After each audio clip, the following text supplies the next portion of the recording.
Yeah, going back to Cliff Kingsbury, at some point in the podcast, we're going to have to do like a side by side by side because he could be a distant cousin of yours. And then for, measurement's sake, you could even throw in a Ryan Gosling. I'd like to see that side by I side would at some actually like point to see that as well. on the podcast. We might have to Photoshop one of those photos if we're going to do it first. But yeah.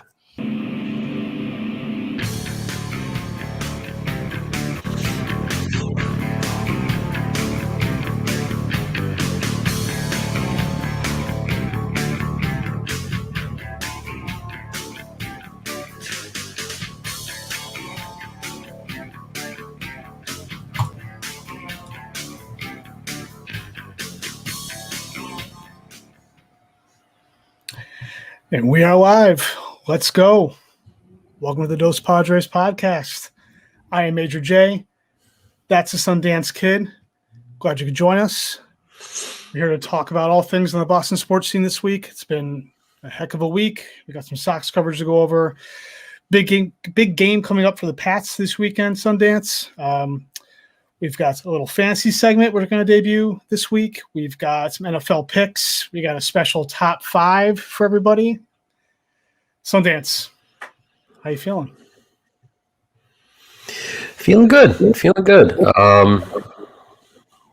Oh, wait, you asking how am I feeling about our teams, the Patriots, and the Red Sox? We're going to start high and work our way down. Got it. How are you feeling in general?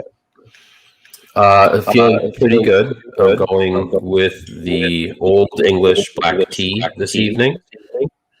Oh, so that's what you're sipping on. So the perfect segue. So when we said last week, we're going to start debuting a little segment called "What You Sipping On," and you are sipping on some black tea. Okay, all right. We are recording this on a Thursday night. We do work in the morning. That makes complete sense.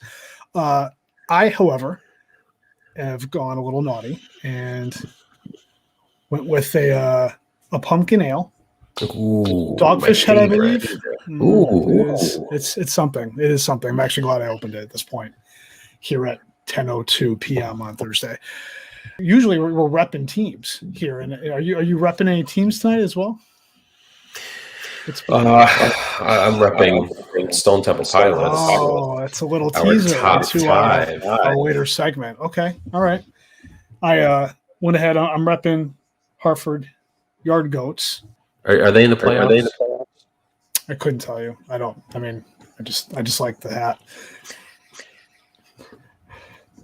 But I also, in line with both the theme of this show in general, and also as a nod to our followers and fans in the Latino community, I figured I'd go ahead and rock a little Adios Pantalones as well.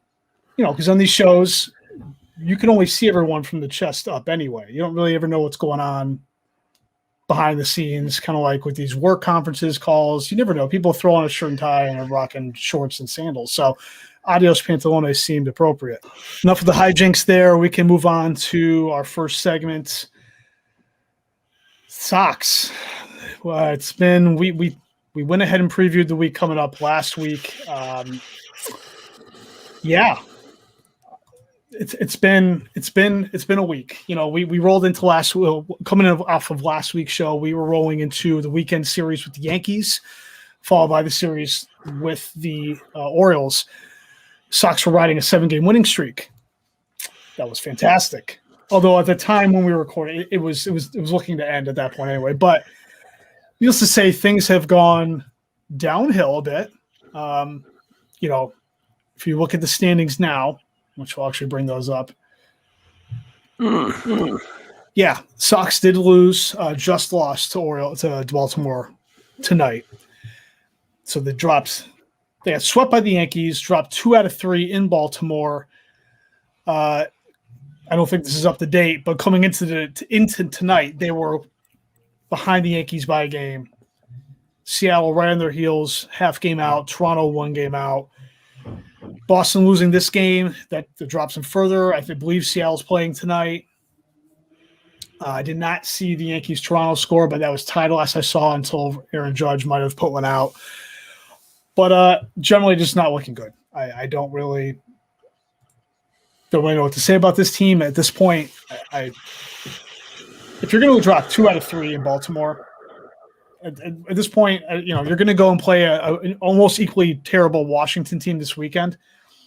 I don't know. I don't know if it matters at this point. I mean, if they were to barely finish into the second wildcard spot, I mean, how much faith do we really have that they're going to go into Yankee Stadium and win that game? I don't care what their record has been all year against the Yanks. I mean, at this point, it's just not clicking at all. Right. So look, I'm type A. I'm very black and white. For me, there's levels here. There's levels. First level, get in, qualify. That's the first level, because you want to at least have that game to look forward to. It's one of those things that it just kind of amps you up. It keeps your energy going. You're almost redesigning your schedule around it. And then if you can win that game, now you have a division series. Now you have something else to look forward to. So for me, it's all about levels. Like, we just gotta get in. And right now, it's dicey. It's really dicey. The crazy thing, this is the baseball gods working against us. We hold the tiebreaker against Toronto, against the Yankees, in terms of if we were to tie them, we own the head-to-head. That's a great point. I believe we even own the tiebreaker against Seattle. No, you're correct. I think we own the tiebreaker against Seattle. Yes. So all we got to do is finish, one game better than Toronto or Seattle. And man, it just doesn't. It doesn't feel good right now. It doesn't look. But it all once you get, like you said, once you get in, it all resets. It all resets. It doesn't matter. You just go in and you just win a game. From there, you piece it together. You piece it together. You're Alex Cora, and you're just looking at inning by inning. Chris Sale for 3, Eovaldi for 3. You might even see a Pivetta for 1, or for a batter. It wouldn't surprise me. And my goodness, Ryan Brazier. Could you imagine where we would be right now if we had Ryan Brazier all season? If we had a healthy Ryan Brazier all season, where would we be right now? We'd probably be. We wouldn't be up there with Tampa, but we'd be a few games ahead of the Yankees.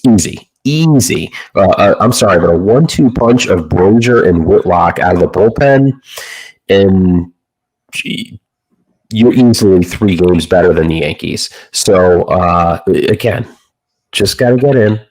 Once you're in, from there, we can work things out. We can manage. We can make one game work. I don't care if we're in the Yankee Stadium.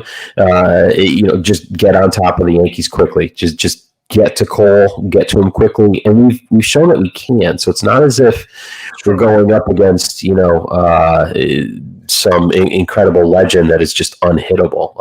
So we'll see. It would feel good to get to Cole. We touched on this last week with the whole top 5 most hated Yankees when Cole made your list with the Spider Tack press conference. From that point forward, it would love to not come around. I'm trying to put my finger on what the biggest issue is with this team right now. The fact that I can't put my finger on it probably says everything we need to know about the way things have been going these last 5 days, but these 6 days rather. I don't know if it's that the clutch hitting hasn't been there. The pitching, obviously. We can go and talk about. Everyone knows. Well, everyone should know at this point about the blown Joe West call the other night with the. It was a strikeout. It was a foul tip into Vasquez's mitt.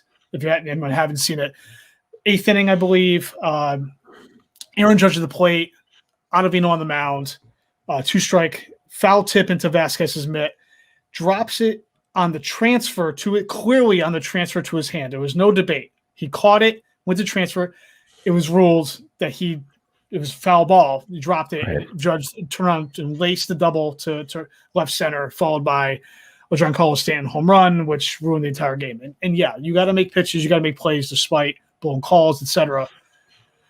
However, that was definitely a judo chop to the throat. But I think it was indicative of just, this bullpen. I don't know ever what to think beyond Brazier, as you just said, what to think about any guy coming out there that he's going to go and get 3 outs right now in a tight game. And it almost doesn't matter because they're playing from behind half the time now anyway. Yeah, for me, for what I've seen over the past week, they just seem to squander at-bats away, and it's not even clutch hitting.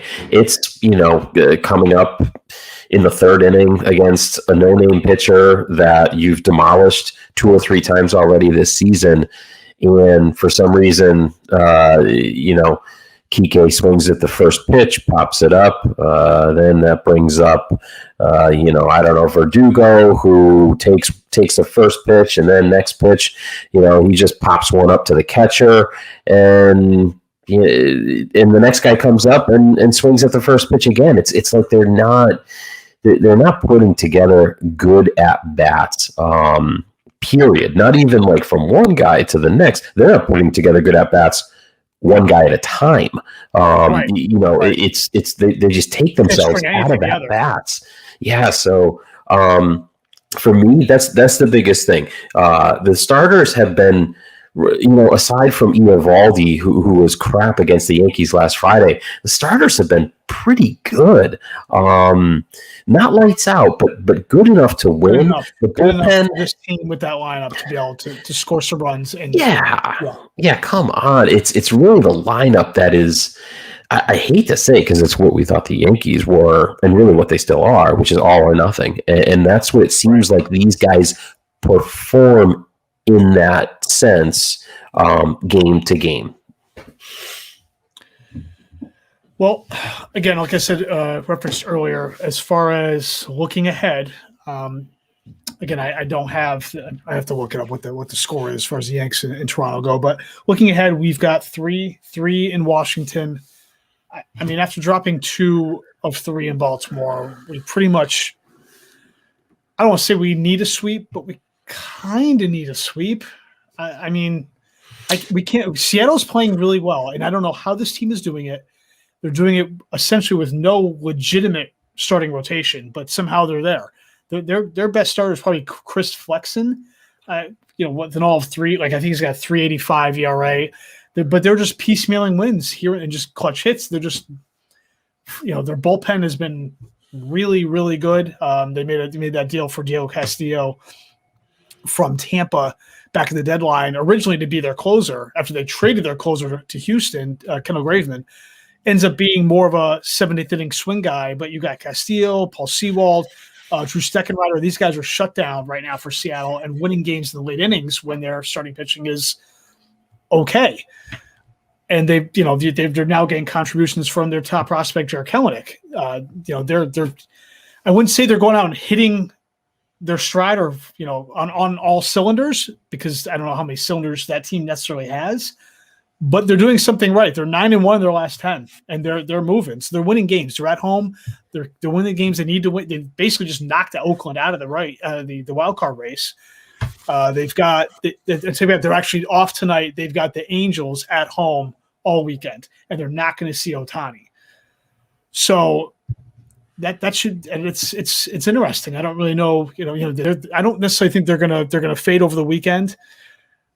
Again, you've got Toronto and the Yanks playing over through the weekend. I think the Sox got to win minimum 2 out of 3 to even have a shot at sneaking at that one. And really, we need them to sweep. And after these last 3 games in Baltimore, I don't know how realistic that is. Yeah, I'm not gonna go all out sweep. I'd love a sweep. They could use that.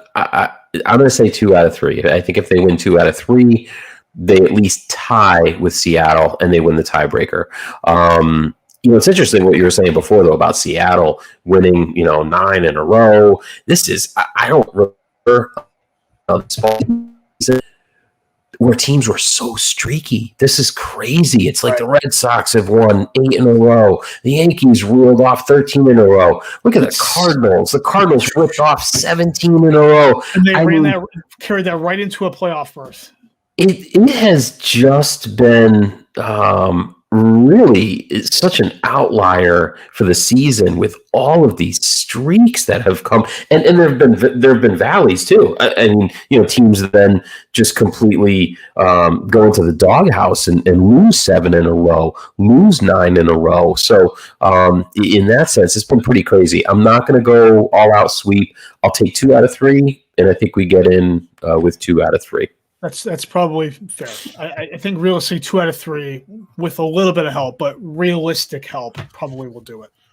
But we'll see. Hopefully, again, if we're looking at, hopefully there's no tiebreak. If there's any kind of tiebreak, that would be, although there shouldn't be, but any tiebreak for any in either league would happen Monday. Otherwise, the wildcard game would be on Tuesday. Things go well. We're playing in New York. I believe it sets up right now. We're set up to potentially, if we need Sale, we've got them Sunday. Hopefully, we don't need them, and we can pop them in the wildcard game on Tuesday. I think that's, I don't want to say a night and day difference. Can you throw Eovaldi in that wildcard game if you need Sale on Sunday? Fine.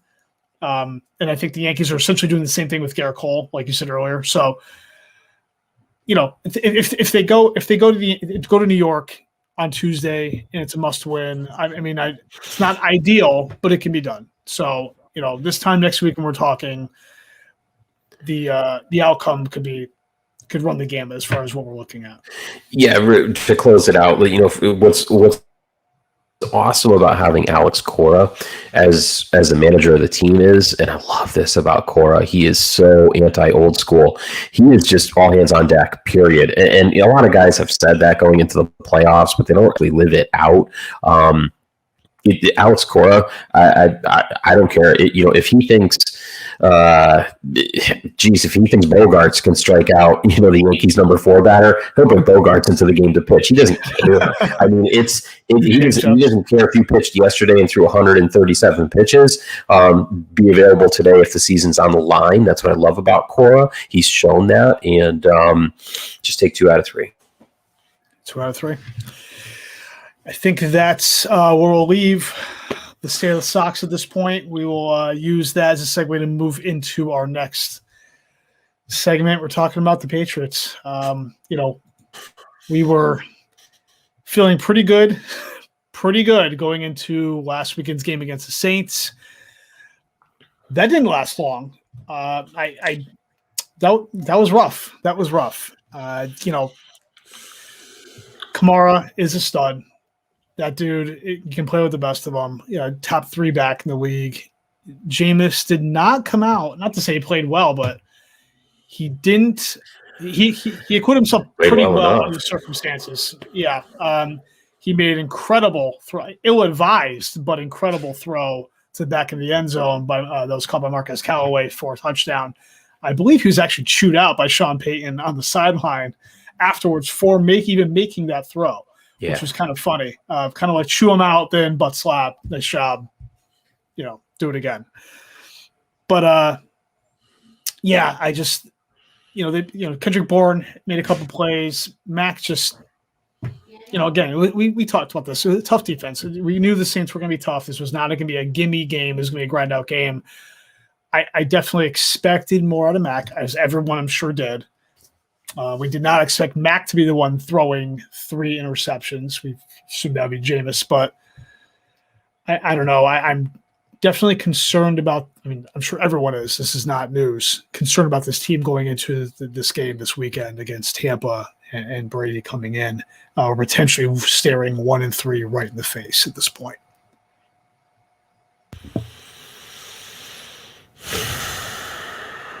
Okay, so if we had a hired gun as a producer, You're doing an admirable job, Major J. But if we had an actual producer, he or she would rather probably play back the tape from last week's podcast when I predicted one of the quarterbacks in this game was going to throw 3 interceptions, and the Patriots were going to take this 27-17.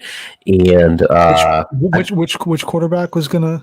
Well, it was supposed to be Jameis Winston. It was supposed to be Jameis Winston. And what happened was the football gods basically came down with the proverbial smack to the face because I didn't know what I was talking about. I had a good week for picks. We'll get into that a little bit later. But I could not have been more off when it came to this game. Kamara was important and performed when it mattered. Mac did not. He just did not have a great game, but neither did the Patriots offensive line. I mean, they're not giving him nearly enough time.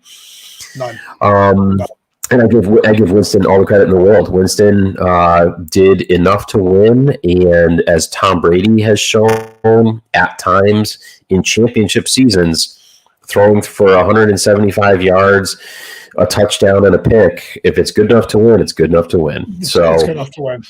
There you go. And it just and they were not good enough to win last week.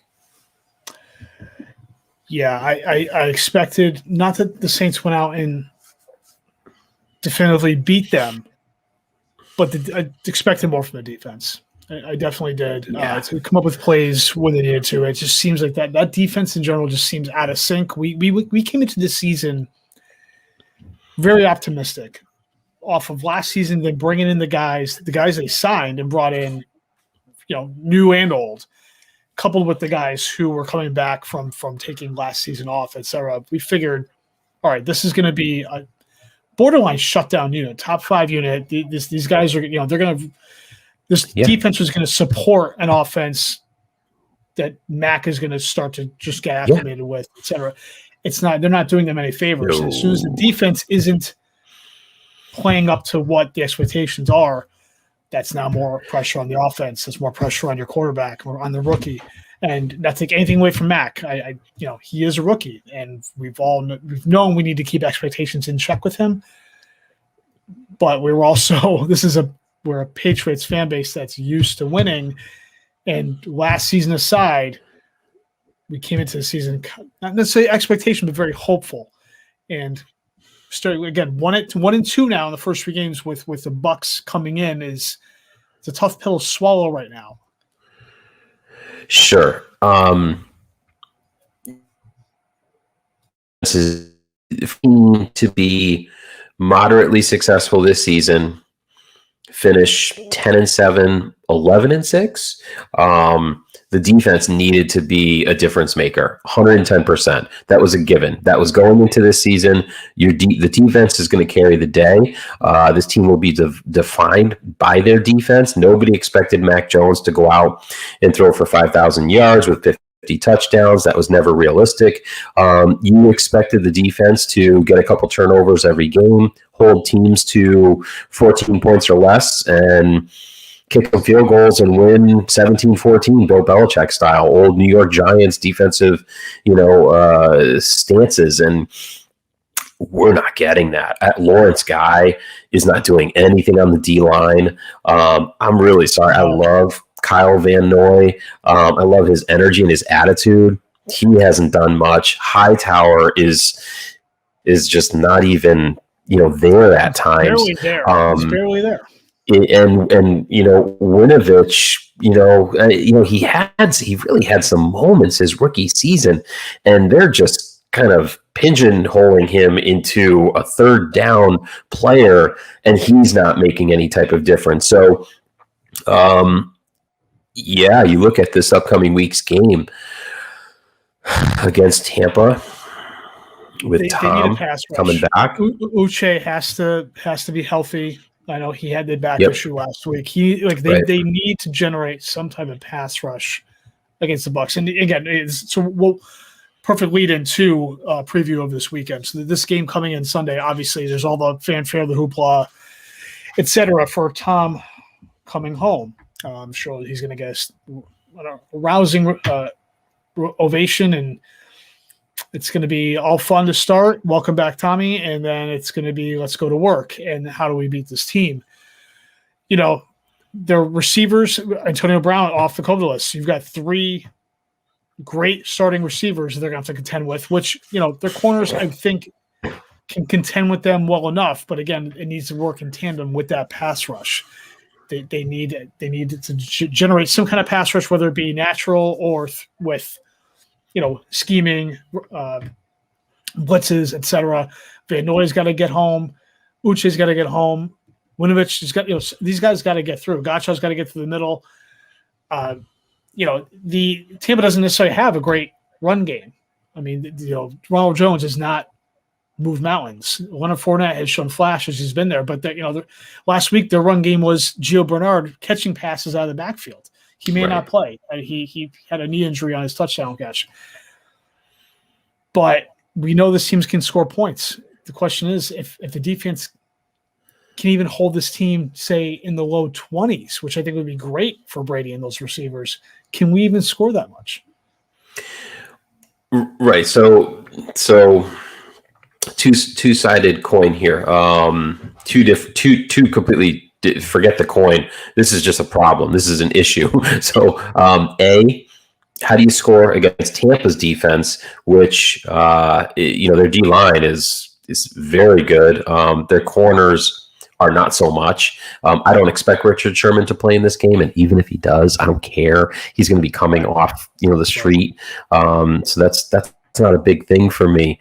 I heard some analysis today that you know, right, he's not Richard Sherman from. It's not correct. He's not shut down. He's not 2013 Richard Sherman. He's not at a all. Zone coverage Richard Sherman. He plays great zone coverage. That's what he specializes in. That's why they signed him. It was a good fit. That's fine.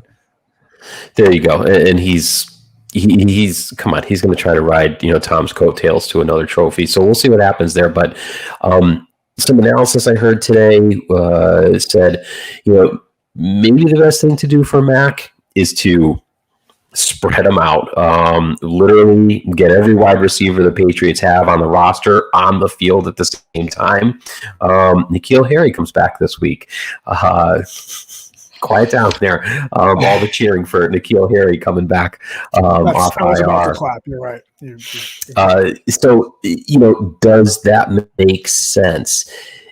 It might, but you have concerns about Mac as a rookie quarterback just dropping into shotgun, and you know, but it seems to be where he's most comfortable, where he's had the most success. So I think that might be an idea for the Pats on offense.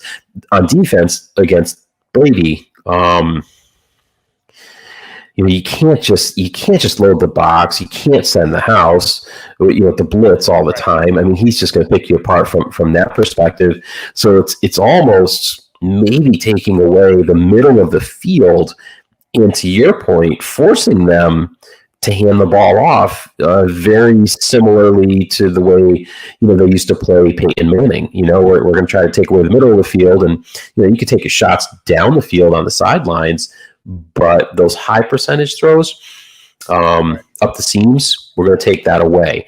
You know, unfortunately, I thought they were going to take away the Saints' best weapon, Kamara, last week. Didn't happen.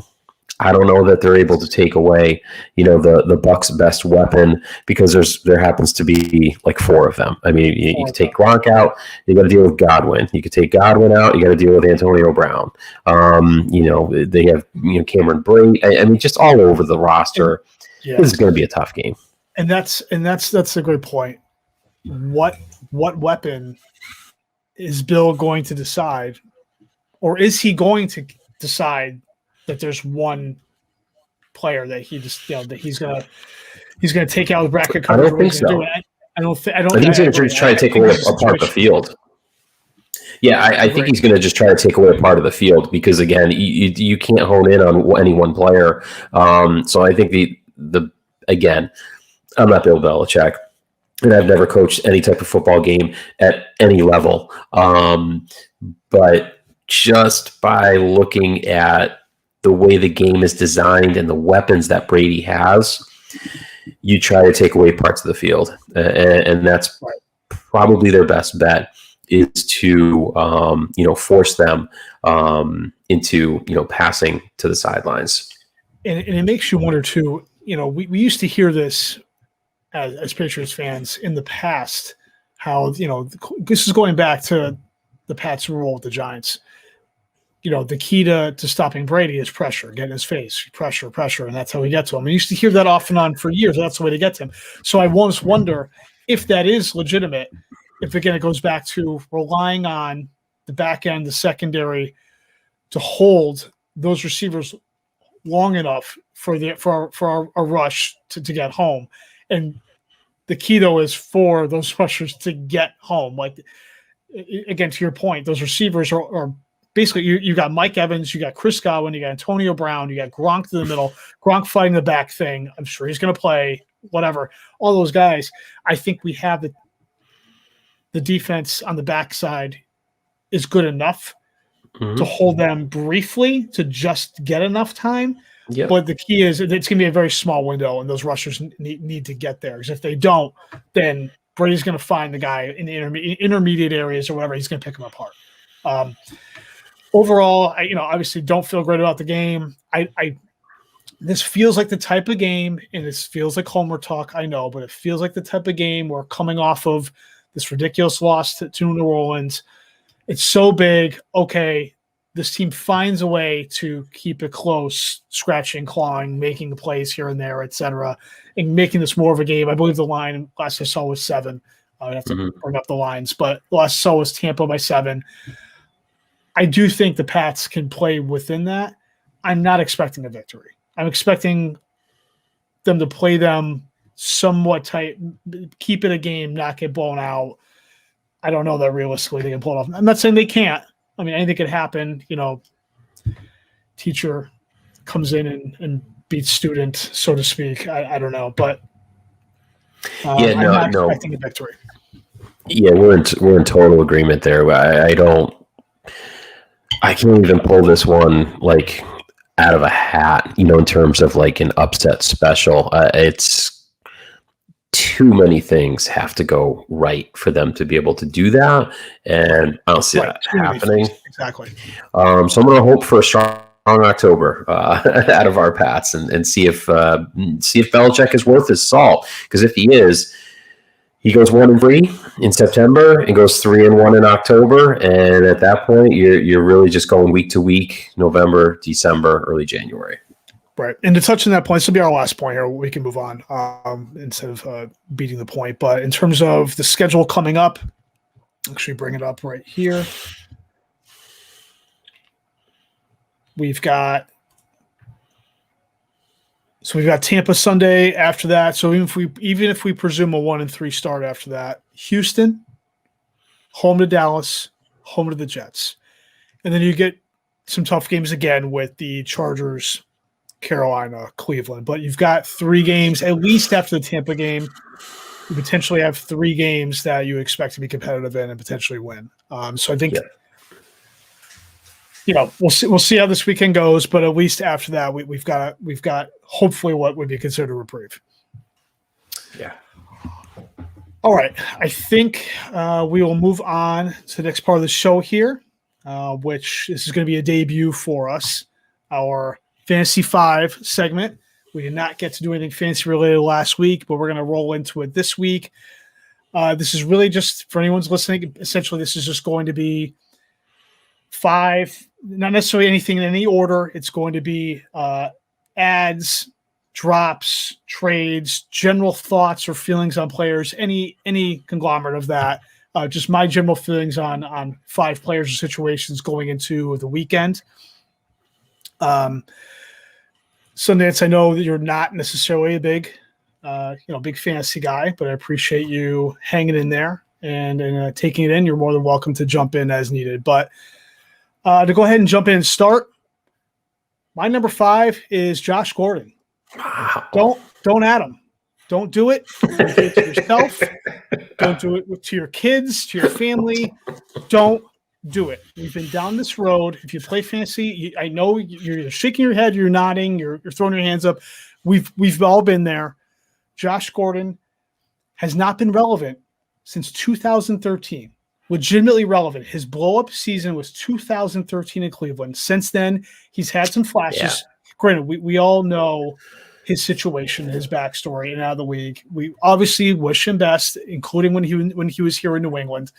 That said, when he has been active and on a team, he's been nothing more than wide receiver 3. He's had very small flashes. He's been nothing close to revitalizing his career to the point of where it was 8 years ago. There's no point in doing it. All you're doing is wasting a roster spot. Use that roster spot on an upside running back, a lottery ticket, because Josh Gordon is not a lottery ticket. He's a $2 scratch ticket that you scratch off and you get your $2 back, and you go back to the store and you get another $2 scratch ticket, and that ends up getting you nothing. And you just sit there thinking, why did I waste my time with this? I understand he's with the Chiefs now. There's a lure to that with being in that offense. Here's the thing. The Chiefs are a very narrow usage tree. They have Pat Mahomes to Travis Kelce, Tyreek Hill. They have not supported a second fantasy receiver of relevancy since Mahomes has been there. Nothing's going to change here. Don't do it. Move on. Get a running back and sit in that spot. Unless you play in the Not Yo Daddy's Fantasy Football League and your name is Charlie, in which case Charlie just added him for $2 this week in the Not Yo Daddy's League. By all means, chef's kiss, great ad. Let that dude jam up a spot on your bench for a few weeks. Love it. That'll take us into number 4. Robert Woods, Los Angeles Rams. Go get him if you can. He's had a rough few weeks to start. It's been all Cooper Kupp. It's been flash, pop, sizzle with Van Jefferson, with Deshaun Jackson.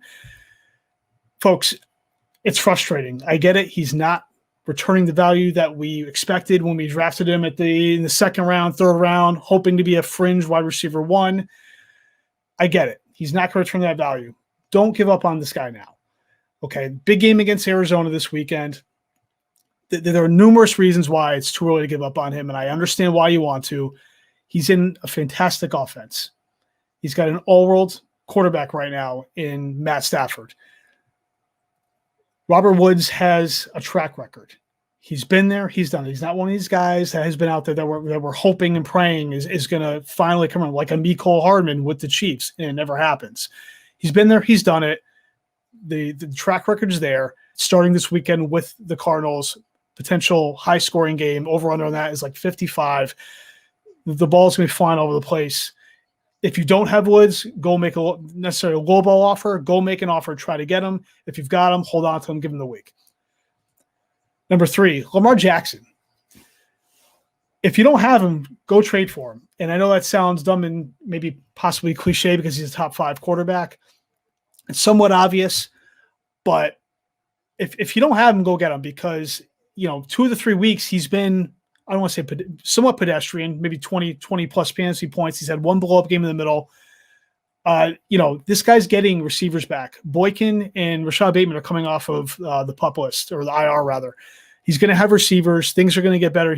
Once this offense starts humming, he's potentially going to be a top 2 quarterback. He's going to start rivaling Kyler Murray. Kyler Murray right now has been a fantasy MVP the first 3 weeks. It's going to be potentially Lamar down the stretch when he gets everyone in check. That running game is starting to fall into place. The passing will be there. His rushing won't stop. If you have an opportunity to go and get him, I would get him now, because he could end up winning you a league the second half of the season. Number 2 is DeAndre Swift. I would say I was wrong on this guy. Flat out dead wrong. I avoided this guy like the plague going into draft season. He fell in that running back dead zone. We were getting him in the 4th round. He was coming off a groin injury, bad offense. I just didn't trust. You had Jamal Williams coming in, potentially splitting snaps with him. Didn't like it. Dead wrong. This guy, despite an 0-3 Detroit team, they've been kind of a fun offense, sneaky fun. Swift has been getting his receiving and rushing. The thing with that I thought was going to be a big issue for him with the offense has turned out to be an asset, because they have no receivers to throw to. So it's been TJ Hawkinson, DeAndre Swift, Jamal Williams out of the backfield. Swift is taking that role, running with it, no pun intended.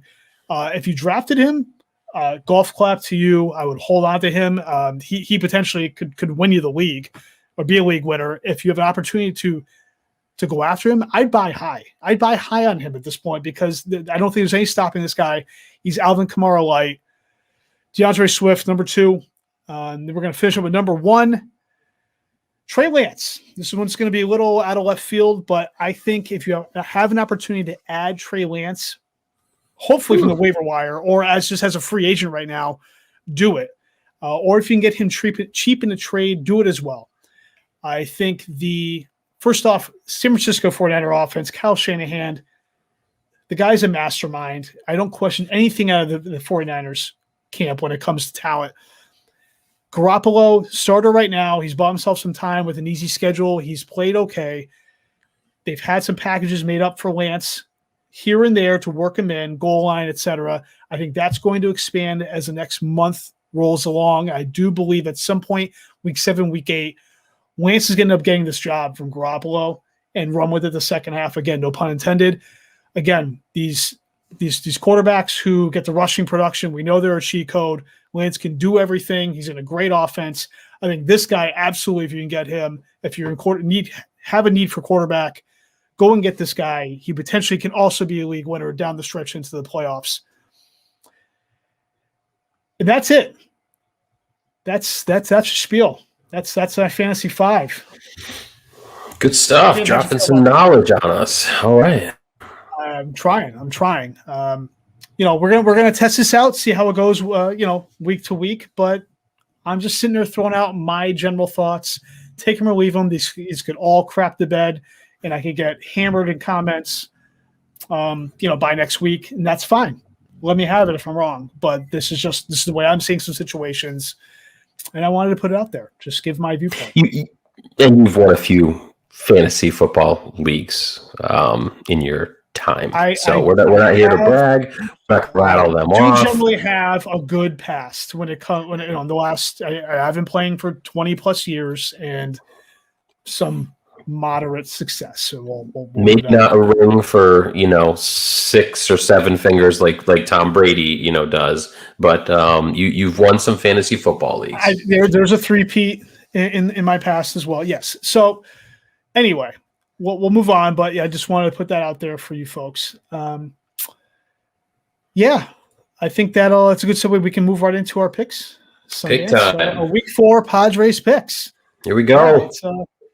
And I will say, we do need to reflect on last week quickly. We'll take a look at last week. Week 3.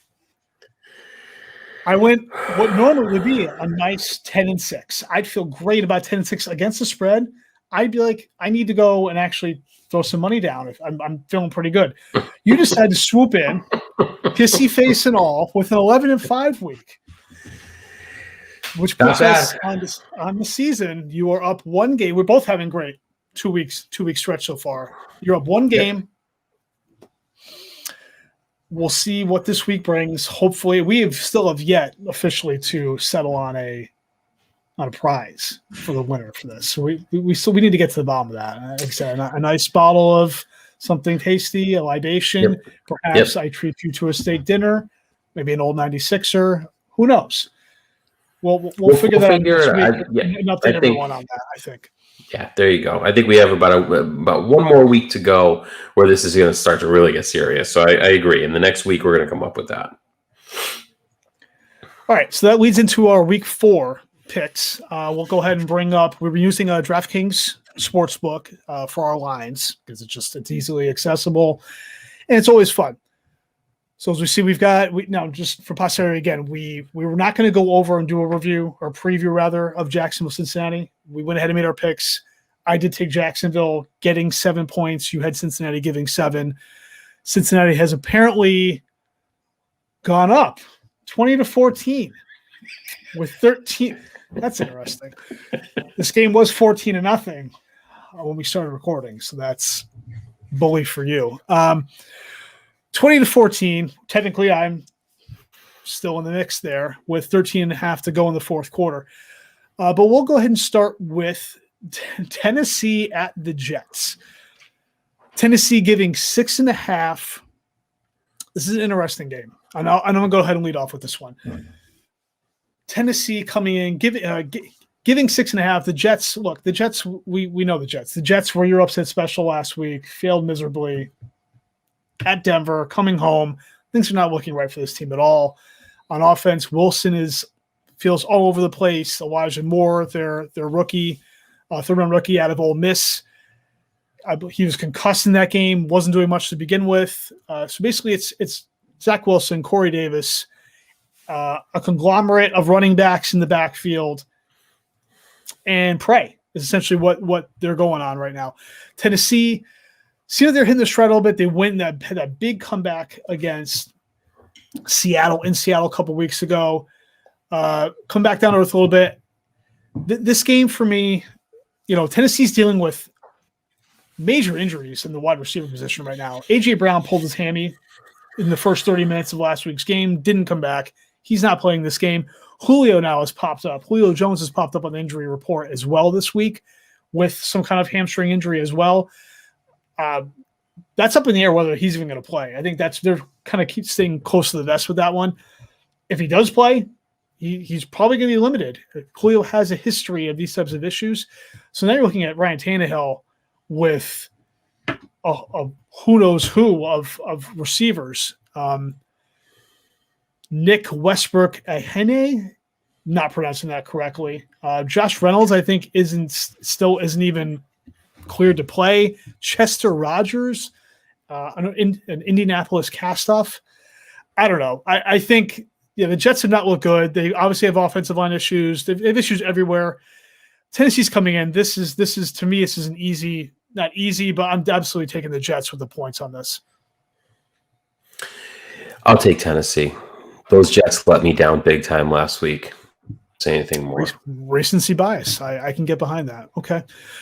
All right, that takes us into our next game, which would be Kansas City at Philadelphia. Kansas City giving 7. Sundance, what do you think on this one? All right, so this leads me back to the wonderful world of Andy Reid.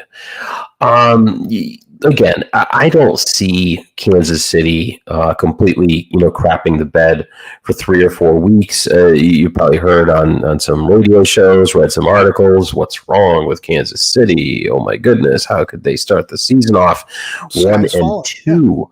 Yeah. That said, I'm buying into what Philadelphia is doing. I actually think Jalen Hurts is a quarterback on the rise. I am going to take the Eagles here. I'm going to take the Eagles. There is definitely something on my shoulder. I don't know if it's Andy Reid leaning in, but I'm not going Chiefs. I'm taking the Eagles. All right. This one, I'll keep it brief, but essentially I'm actually taking Kansas City somewhat begrudgingly. I just feel like after what I saw from Philly and Hurts in Dallas, I'm not feeling it. And I think at some point Kansas City is going to have, to your point, a get-right game. This potentially could be a blow-up spot for Mahomes in that offense. So I'm going to take the Chiefs, giving 7. Next game would be Houston going to Buffalo, Orchard Park. Houston getting 17 points. And, man, this one I had a tough time with. That's a lot of points for any professional team to be getting.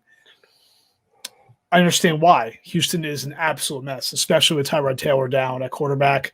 They're running air quotes Davis Mills at quarterback now, who just looked atrocious at home against Carolina last week. That game kind of told me everything I needed to know about Houston at that point.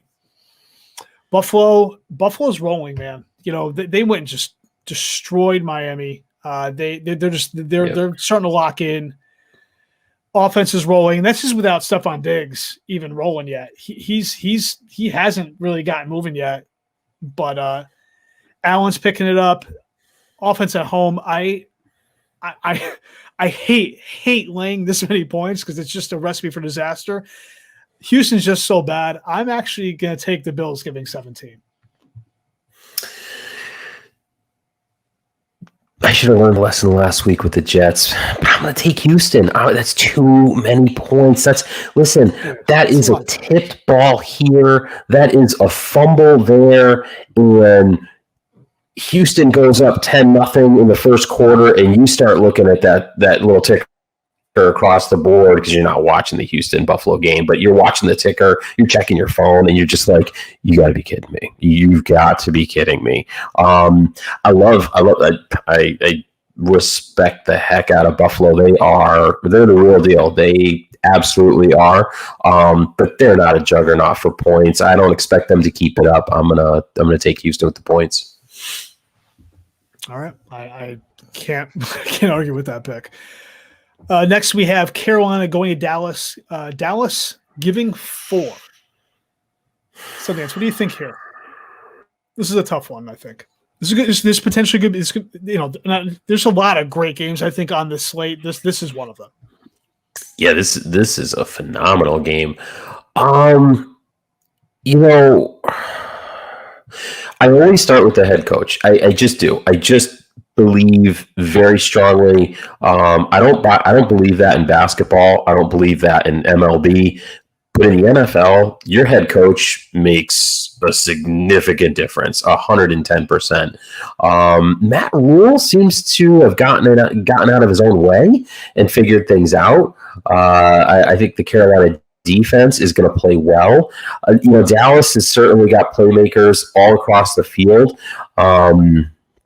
but Dallas lets down at home, quite honestly. So I'm actually taking Carolina.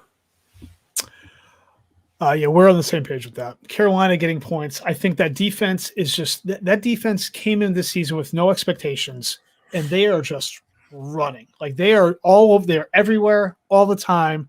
Pass rush, like everywhere. They're legit. And I hate to say it, but I agree. Dallas just tends to come up small in spots like this. If you're giving me Carolina, who's a really good team, and you're giving me 4 points, essentially a possession, a field goal, I'm going to take it. I'm taking Carolina as well. Next game on the slate, we have the Giants going to New Orleans, which we have already discussed ad nauseum almost, getting 7 points. This is interesting. The Giants potentially are also down, like Tennessee, as discussed earlier, potentially down 2 of their top-tier receivers. Darius Slayton and Sterling Shepard left last week's game with injuries. They both did not practice as of today, Thursday. Not looking good. So now you're looking at Kenny Golladay, who's already on gimpy hammies to begin with. Their first round pick, Kadarius Toney, potentially is going to be in there. Evan Ingram, you never know what you're getting out of that guy.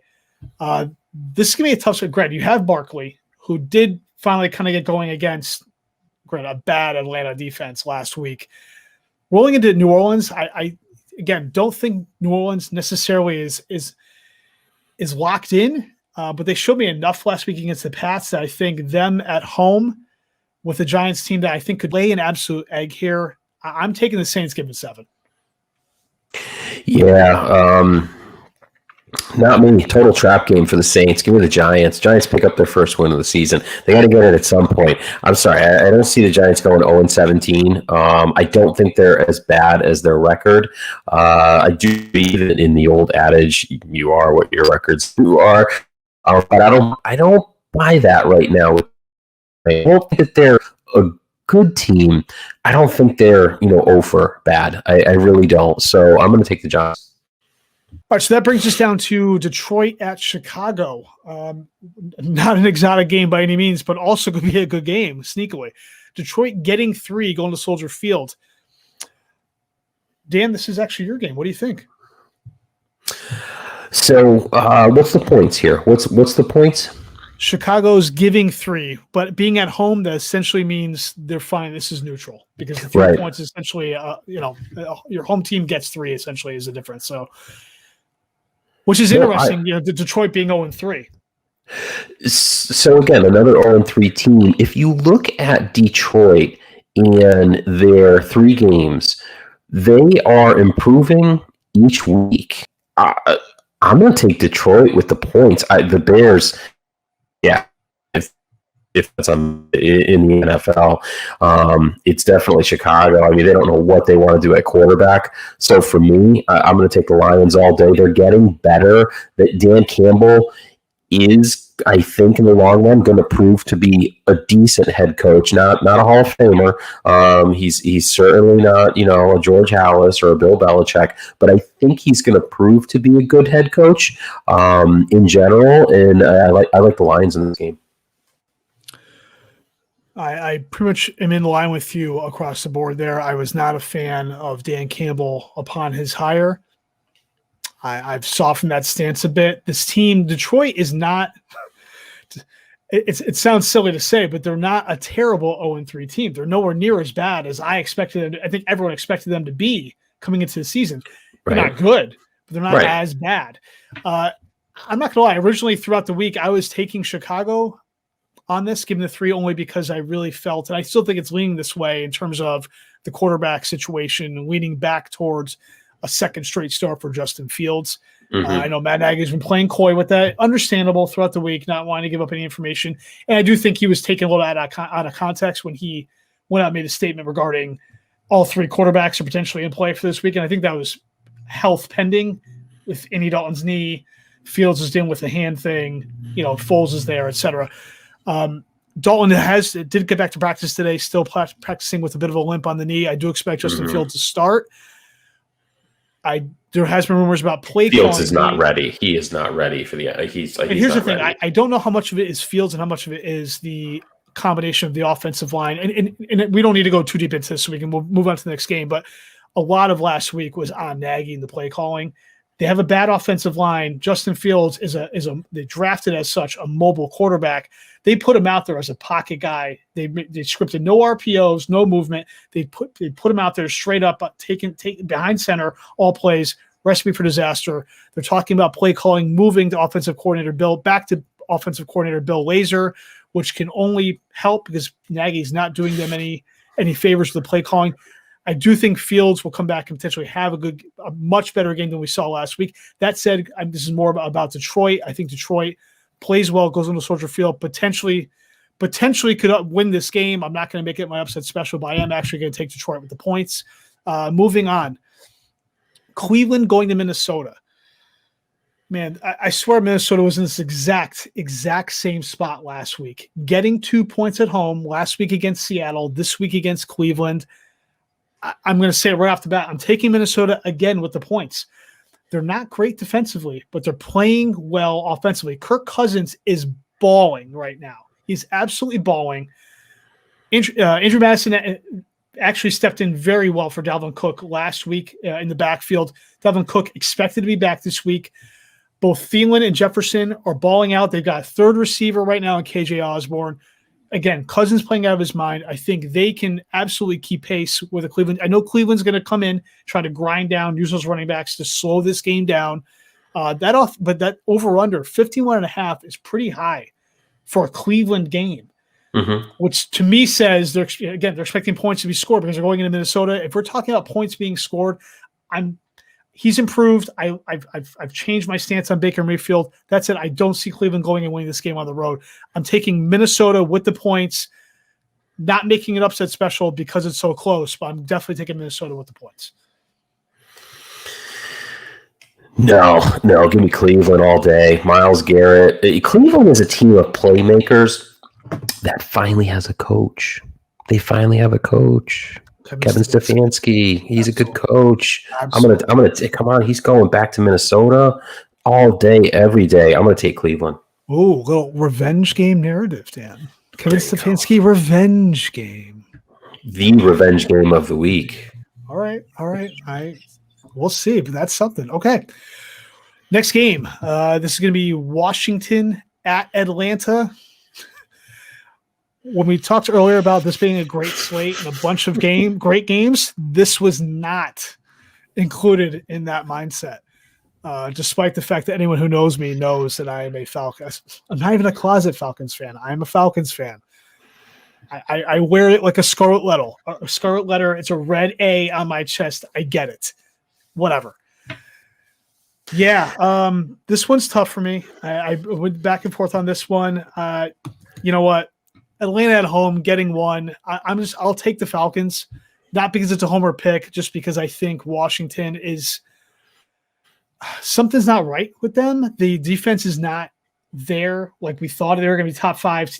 That the defensive line alone is amazing with all those 4 first-round picks. Expected to be another top 5 unit this year. Have not quite lived up just yet.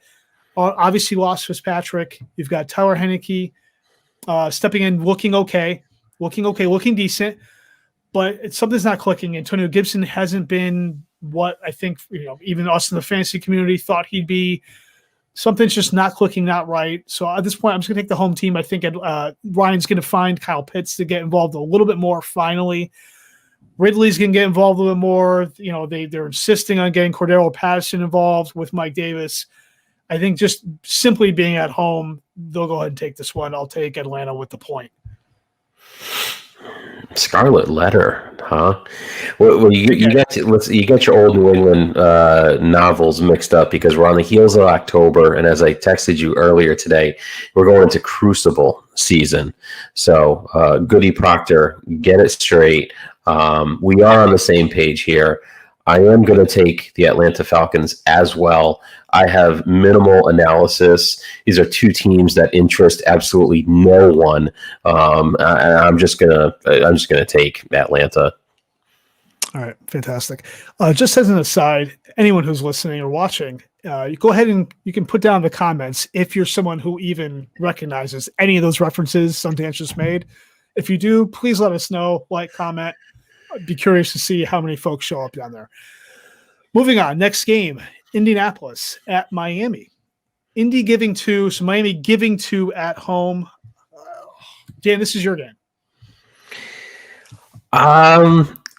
You know what? I'm going to take Miami here. As we've talked about, I buy into Brian Flores. As you're probably picking up on, certainly any viewers, but obviously Major J. I'm a big head coach guy. I think your team is typically molded and defined by your head coach. Maybe that's a Captain Obvious moment. I'm okay with it, but the NFL is just different than the MLB. It's different than the NBA, NHL. The head coach here really makes a difference. Flores, I got to tell you, like I said, I was not sure what he was going to turn into. Did he leave New England too early? Do his players like him?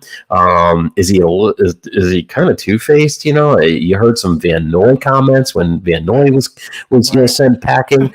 That said, Flores can X and O with the best of them and seems to get his team motivated, with the exception of the Buffalo game. I'm still taking Miami. All right. I'm pretty much in lockstep with you across the board there. I am also going to take Miami. Giving the 2, not much to add there. We can move on to the next game, which I believe is actually the first game in the afternoon slate. Arizona going to L.A., taking on the Rams. Rams giving 3.5, which this line has actually moved. It was 4 before, so it's actually moved down, which means, presumably some money or sharp money or public money, either way, has gone on Arizona here. Yeah, this is another exciting game for me. I'm really looking forward to this one. Arizona, obviously, again, the Kyler Murray, I said before, balling out, probably, early front runner for MVP. Obviously it's very, very, very early, but incredible start. Cliff Kingsbury, who I wouldn't say disliked, but I thought there was something lacking there. The mystique coming in, it just wasn't clicking with Arizona, even on the defense. I expected more from the offensive side the last couple of years. It's picking up. It might be there finally for this team. They've looked really good, really fun. Four receivers playing well. You've got Nick Hopkins on the left side. Adrian Green, who was left for dead in Cincinnati last year, thought he was a carcass, came in. He's playing well on the outside and the right side. You've got Christian Kirk, who's bumped onto the inside, running the slot. Electric rookie Rondale Moore, who stepped in. They have a nice running back rotation between Edmonds and James Conner, who's come back from the dead as well, left for dead by Pittsburgh. The line has played pretty well for Kyler. Kyler's out there making plays. Defense has played well enough. We know what the Rams have been doing. They went out and, I don't want to say dismantled, but they took care of business against Tampa last week. So this is going to be a really good game. Now that it's down to 3.5. In the end, I do think coaching, not to steal from your playbook here, but coaching is a big deal here. Is going to make a difference. I definitely would take Sean McVay any day of the week over Cliff Kingsbury. This still feels like a poor decision or two by Kingsbury, costing Arizona some points. Maybe going and kicking a really long 66-yard field goal that is taken by the opposite team 109 yards for a return touchdown like last week. Something like that. I'm going to take the Rams giving 3.5.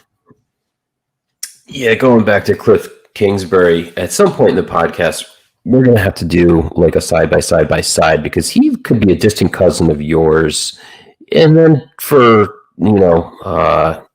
measurement's sake, you could even throw in a Ryan Gosling. I'd like to see that side at some point. Like to see that as well on the podcast. We might have to Photoshop one of those photos if we're going to do it first. But yeah. So I'm curious to see that at some point down the line. Give me the Rams for all the points that you mentioned. I like Arizona a lot. I don't like them on the road, so I'm going to take the Rams. Agree. All right, so that brings us to our next 4 o'clock game is going to be Seattle at San Francisco. Another really good game. San Francisco giving 3. Sundance, what do you think about this one?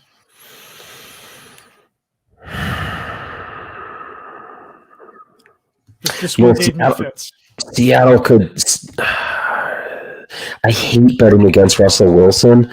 And on the road, Seattle, they just seem to play better on the road than at home sometimes. And so I don't have crazy analysis here. I think there's talent on both sides of the ball for both teams, quite honestly. And, the head coaches almost kind of line up the same for me. Pete Carroll is a very good coach, but boy, Shanahan is an up-and-comer. Garoppolo is starting this game. And there's a little something going on there. Obviously everybody's, all over it. I think this is the game that starts all of the quarterback talk in San Francisco. I think they lose this game. I think Seattle wins it. I think Garoppolo doesn't have his best game against the Seattle defense. And I think the seat is going to start to get really warm for Jimmy Garoppolo very quickly here. And wouldn't you know, if Mac Jones really struggles against Tampa Bay, not to jump into the last pick of the night here, but if Mac really struggles and somehow Jimmy loses his starting role, well, is there something there? I got to be honest. I wouldn't be completely against it. So anyway, I'm going to take Seattle. Okay. Again, for all the points you made there, I am going to take Seattle here, despite the fact that Seattle is running out a terrible defense, especially against the run. And obviously, San Francisco right now, their specialty is the run, with any of their 8,000 running backs that have been out there because of all the injuries. Give or take. Eli Mitchell may be out there coming off of his shoulder injury a couple of weeks ago. He may be back. Trey Sermon, they're raving, singing his praises, even though it didn't seem like he made much of a difference in last week's game. He did have a touchdown, but ended up going 10 carries, 31 yards. Still in a timeshare with Kyle Juszczyk. When you're in a timeshare with your fullback, granted, Juszczyk is a nice fullback. He can do a lot of things that most fullbacks can't do.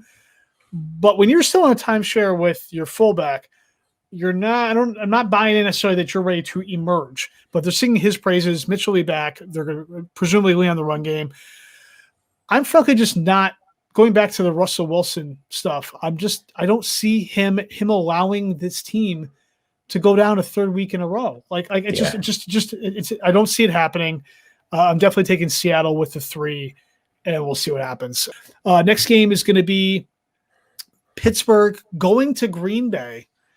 Green Bay giving 6.5. This one, man, this is, to me, it's, we could talk about Aaron Rodgers and the Packers, how good they've looked, etc. Coming off an incredible win at San Francisco last week. A great game. It almost at this point comes down to more about Pittsburgh at this point. Again, noodle arm Ben. he's getting knocked around not with an awful offensive line, which is a terrible mix when you have a bad offensive line with an aging quarterback who can't move the ball more than 10 yards at a time. I mean, these receivers' ADOTs are extremely, extremely low, and you've got receiver injuries going on. You got Deontay Johnson coming back potentially off of an injury. Chase Claypool showed up on the injury list yesterday, today, magically with an issue as well. I believe a hamstring. Juju's coming off of something. You're looking at another full game of just trying to ride Najee Harris into the ground. It's not going to work in Green Bay. It's not going to happen. Rodgers is going to have his way. I'm absolutely laying the points here. Green Bay potentially wins by double digits, so I'm more than willing to give the 6.5.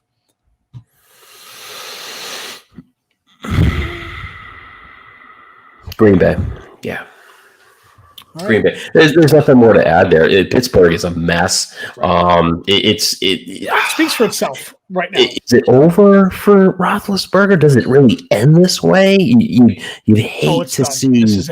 You'd hate to see a guy go out like this, except Ben Roethlisberger. I'd love to see him go down like this. So, absolutely, I'm taking Green Bay here. Another big loss for the Steel Curtain. Next game, Baltimore going to Denver. Another really good game. Baltimore going to Denver. Baltimore giving one. That's interesting. Sundance, what do you think? I'm gonna start buying into Denver. I wasn't sure about them before the season started. I would have told you they might win 3 games total. You're muted, but I give me Denver all day. I'm going to jump on the bandwagon now. They're going to be a good team. They're going to be a playoff team. I'm going to call it now. Denver will be in the playoffs. Getting points at home, give me Denver all day. I'm glad to see you coming around on Denver. It's I don't want to say been a full believer, but I've definitely been optimistic about this team as far as being a playoff team going back to week 1. I think Teddy Bridgewater is. Granted, we're three weeks in. Can't make bold statements, but he's playing some of his best football I've personally ever seen him play. The thing with Denver right now is that they did lose another receiver in KJ Hamler for the season with an ACL and potential other issues with that knee. So you're looking at Cortland Sutton is balling out though right now. Tim Patrick more than serviceable on the outside at the other wide receiver spot. A nice right now running back tandem between the first round pick Javonte Williams and Melvin Gordon. Lions playing well. Again, great defense, playing a mile high. Baltimore, we've kind of seen,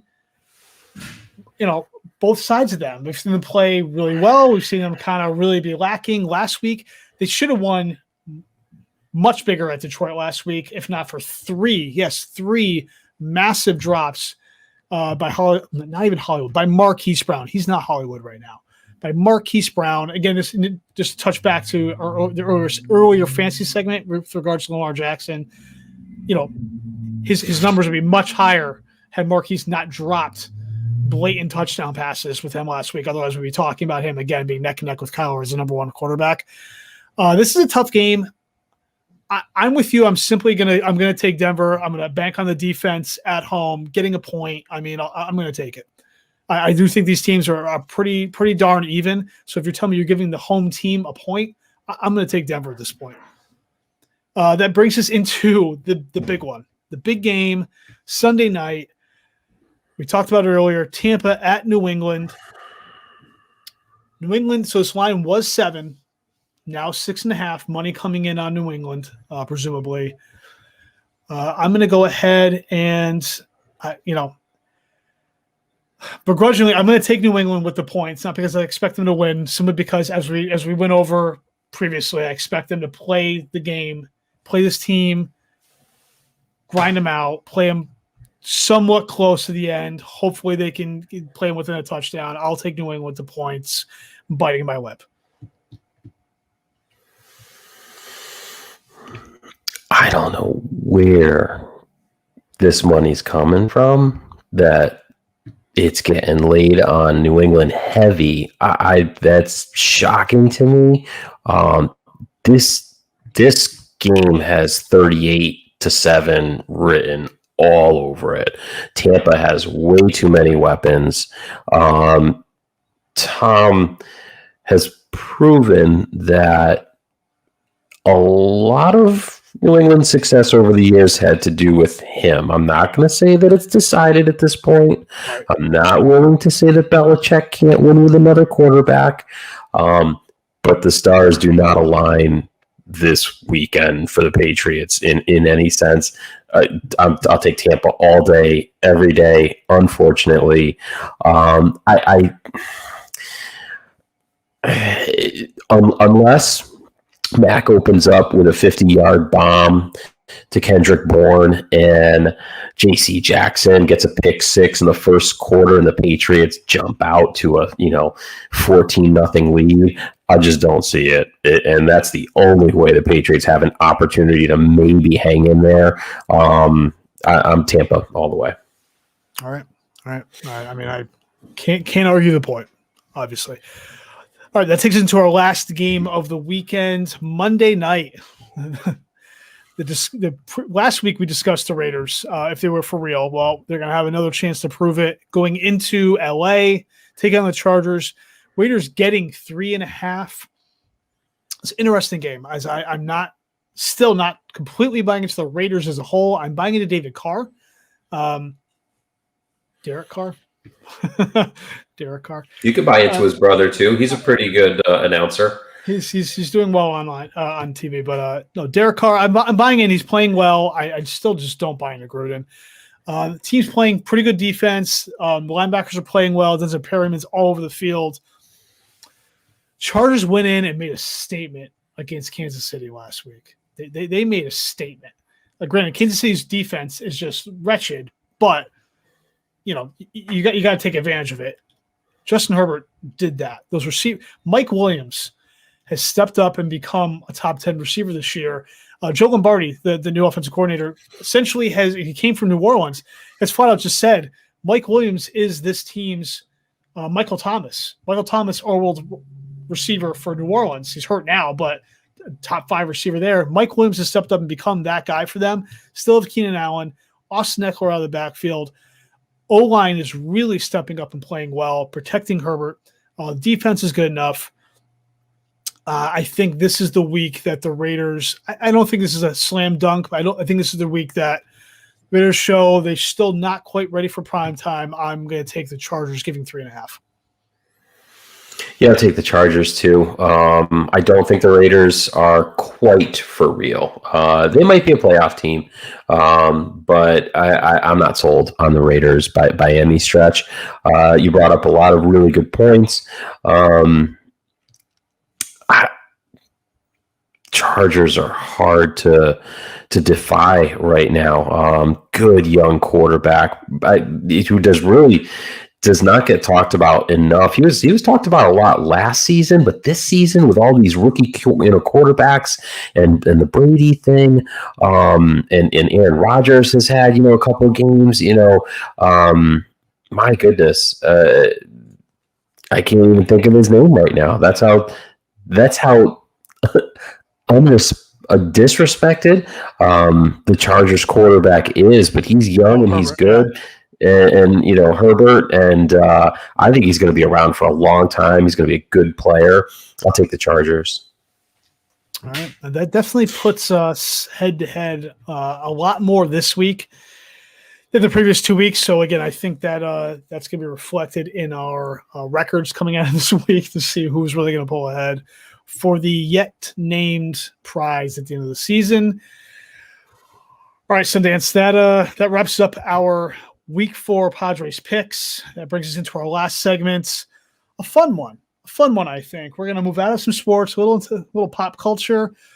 Disclaimer for anyone who may not be a Stone Temple Pilots fan. If you don't want to stick around for this segment, thanks for hanging on this long. Like, subscribe, comments. Appreciate you listening. See you next week. If you're going to stick around, we are going to move into a top 5 list. This week, it's going to be Stone Temple Pilots tracks. Yes, we are Stone Temple Pilots fans, and we decided this would be a fun one to do. So, Sundance, I'm going to let you start this one with number 5. Number 5, top 5 STP tracks. It was a little hard to get all these into the right order. But I think I was able to. Number 5 is gonna probably come out of left field for you. This one I thought was probably the one out of all 5 that probably was gonna have you a little bit taken aback. It's Maver, which is off of Stone Temple Pilots. Wow. Stone Temple Pilots album. Yeah, Maver. One of their slower tracks, but it is just an absolute beautiful melody. It really is. It's one of their softer songs, but it shows just how eclectic they are in their sound, and how they really just, I don't know, graduate from one, spectrum of rock way over to the other, back to the center, moving over to, bluesy roots that they've always had. But Scott's just got like those tinny chords that he's always been able to have and put together with the DeLeo brothers. Maver comes in at number 5 for me. Absolutely. Okay. Well, my number 5 is definitely not an off the beaten path track like Maver. It's going to be pretty mainstream. Number 5, Interstate Love Song. Ooh. It's low. It is low. There's some other ones that I enjoy a little more. I mean, again, we've discussed this. This is trying to pick your favorite child. Like this is difficult. In this, I'm gonna reserve the right to make this. This is hard. I actually have 5 kids, so. Exactly. And could you tell me right now which one is number 5 out of 5? No, we stopped. They're all. And if you could, 1. You wouldn't. Yeah, they're all number 1. Number 1. Great. Yeah, this is going to be a living, breathing entity as far as this list, because I reserve the right to just change this as we go, just showing how difficult it is to put this library in any type of order. But for me, Interstate Love Song, it's just straightforward. I know it's mainstream. Great melody. It hits you, promises, Southern trains, it's got it all. I think we were in junior high when this debuted. We were right around the time when you and I were in high school. No, this was high school. 1994. It was 94. 1994. Right. I stand corrected. That's right. It was sophomore year. Correct. There you go. But yeah, number 5, I don't have much to add. Just Interstate Love Song. It's always been a great track, but I expected to be higher. But when mapping this out, I realized there were some other ones that just hit me here a little more. But number 5, Interstate Love Song. All right, so I'm going to go into number 4, and I'm going to do what we've done before as well. This is going to be a split. This is going to be a split deal. I couldn't. These 2 tracks for me go hand in hand. So you cheated. Yes, I had to. But they go hand in hand where they fall on the album. They wrap right around Pretty Penny, which I admittedly skip every time I get to it. So they basically are back to back. It is Silver Gun Superman and Still Remains. To me, these are awesome, awesome tracks. Still Remains especially. Again, the melody in these, like there's a weird dichotomy with these 2 tracks. But again, they show how eclectic this group is. This whole album was not, hard by any means. I think this one came in definitely a little more mellow. The true fans came in and enjoyed it, but obviously much removed from core. But Silver Gun Superman still has a heavy guitar riff in there. Still Remains still comes in, has a bit of an emotional tie to it. You Told a Lie. Oh, that was Silver Gun. Silver Gun, You Told a Lie. Still Remains. You're just, if you die first, you take, will you bring a friend? It's good stuff. It's good stuff. Dan, what's your number 4? Nice job there with number 4, splitting those 2 tracks up. But again, they do play back to back for you. And if Pretty Penny shows up on your top 5, I apologize. I'm going to guess it doesn't. Pretty Penny isn't anywhere near. It's not even the top 10. It's not probably even top 20. Listen to Pretty Penny in 20 years. No, my number 4 is with a bullet. Number 4, Cracker Man MTV Unplugged edition, the acoustic version of Cracker Man, which when you stop for a second and think, whoa, how do you do that song? I mean, it kicks in with the drum guitar right off the bat, right at the same time. I mean, it must have taken them, I don't know, like it would take me 30 takes. It's just such a cool song, and so you can't do that on MTV Unplugged. Everybody's got to be in sync at the same time. Right. Cracker Man, MTV Unplugged, number 4. And you are notably always a fan of the MTV Unplugged tracks. Cracker Man, one of our early tracks together, as far as what we'd ride in the Geostorm around together. Cracker Man, actually, I believe my first nickname that I was as a matter of fact, as Cracker Man and Tailgater. But we digress. Either way, we are regressing at this point. I'm regressing at this point. Number 3. I'll take number 3 here. Number 3. This one's yours. Okay, so now you get into your top 3 STP songs. Number 3, Tripping on a Hole in a Paper Heart. I mean, this one is just one of the most phenomenal guitar solos for any rock track out there, let alone STP. If I had to put a version on it, I'm not gonna. The album version, says it all. And when I remember, this is off Tiny Music from the Vatican Gift Shop, and I remember when the album first came out, Big Bang Baby was the first single off of it. Lady Picture Show was another one. For me, it took a while for Trippin' to kind of grow on me, and then it's like I just played it all the time. I still, to be honest, to try to keep fresh, YouTube, I just put in Tripping on a Hole Heart covers just to listen to how other people interpreted it and might play it. So Tripping, number 3. And say that's a song that I would challenge anyone to correctly recite the lyrics to, because you're not going to do it. Unless you are a diehard fan and you've read them over and over, you are not going to recite those lyrics front to back. It's not going to happen.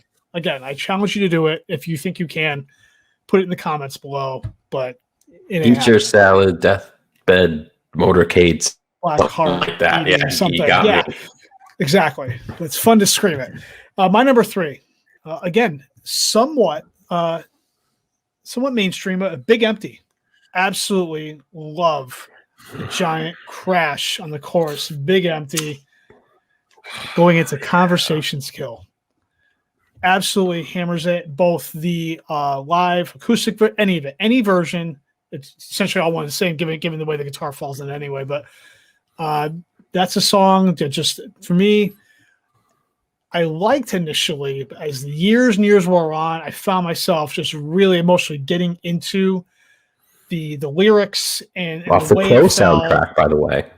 Off the Crow soundtrack, yes. R.I.P. Brandon Lee. But yeah, Big Empty, number 3. Absolutely love that track. Always have. And as time has gone on, I've grown to love it more and more. Number 2. Hold on. Before you go to number 2, your number 3 is one of those songs that it brings you right back to high school, doesn't it? I mean, 100%. A lot of these tracks do, but that one is that's a big one. Oh, come on. That song, the unplugged version of Big Empty was on MTV's rotation for about 4 months straight, and it was the summer of '94. You couldn't escape it. Some people probably grew to absolutely hate it because it was played so much. Right.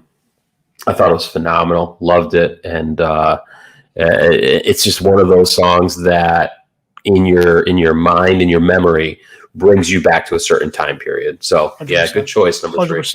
100%. So number 2, one that's already been on your list, actually is Cracker Man. The same reasons that it's just wrong, man. It's just, again, it's one of those, it jumps right in. Awesome and chorus. It just takes off and it goes and it goes and it goes and you feel it and it pumps you up and I love it.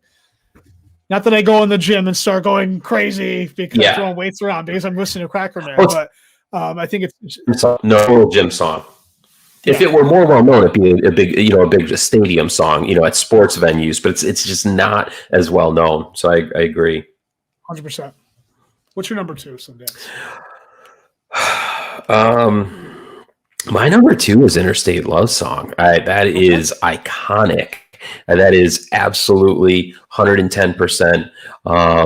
That's one of those songs that is anthem. That one is played in sports venues today. It is something that is, instantly identifiable by the first riff, that acoustic intro. And for anybody who wants to be entertained for about 4.5 minutes, YouTube Interstate Love Song, Howard Stern, and you will pull up a very interesting back and forth between Howard Stern and the bandmates of Stone Temple Pilots, who were reluctant to play the song only because they didn't think they had the right equipment with them, guitars, what have you. So, number 2, Interstate. Yeah. All right, that leads us into our number 1s. Sundance. It's possible we have the same one, which is fine. Although you might throw a complete curveball here. I don't know. What's your number 1? There's no curveball. I remember when I had a crappy job at the mall as a late teenager, selling boots and shoes, and every person from every walk of life came into this shoe store. And I'll never forget, they used to let us play our own music because it was a small store. I'll never forget, people from all walks of life would be humming the song, would be singing along to it. I mean, older people, younger people, black, brown, white, yellow, it didn't matter. It was just the coolest thing. This song was popular. It is plush. I will throw a slight addendum on there, and you have to check out the version from Howard Stern. It is number 1. The number 2 version is the K-Rock version with Jeff Goot, who is the current lead singer for STP. So check that one out as well. It's slow. It took a while to grow on me, but it really has grown on me. It's very bluesy, and it's almost tribute style, I think, to Scott, where they didn't want to do it quite the same with him being gone now. It's plush. Agree. Great. Yeah, no surprises here. My number 1 is plush as well. Absolute anthem. Teenage years, it is the iconic song for Stone Temple Pilots. The way they broke in with their first album, Core, which, as we discussed through text today, is just it's difficult to pick a top 5 for me just off Core, much less off the entire library. But in the end, it's always it always has been, always will be plush. And you know what seals it for me too, not that it was a debate before, but we've seen, you and I would discuss this. We've seen STP live 2 or 3 times together, but nothing for me really compares to hearing plush live in concert with 8,000 to 10,000 people. We saw them live, this one show specifically at Mohegan Sun, before, obviously well before Wild and Past. That moment is one of those moments that will always stick with me personally, remembering how incredible they sounded, how incredible the crowd sounded, taking in the chorus, weaving it to the chorus. Absolutely amazing.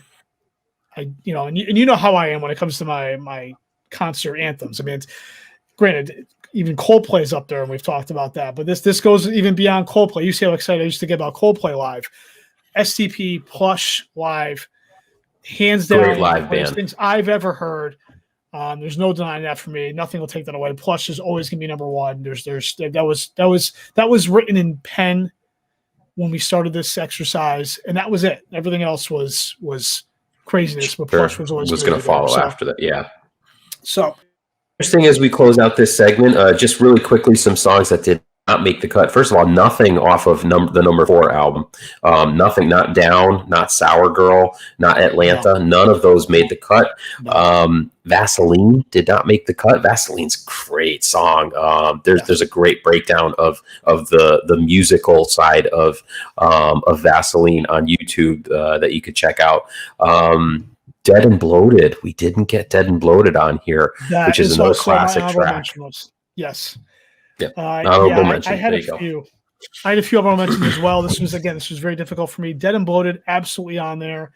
Wicked. I mean, you could take a bunch of tracks off core, and I'd be like, oh yeah. Dead and Bloated, Wicked Garden. We talk about plush. Naked Sunday, Piece of Pie. Those are both.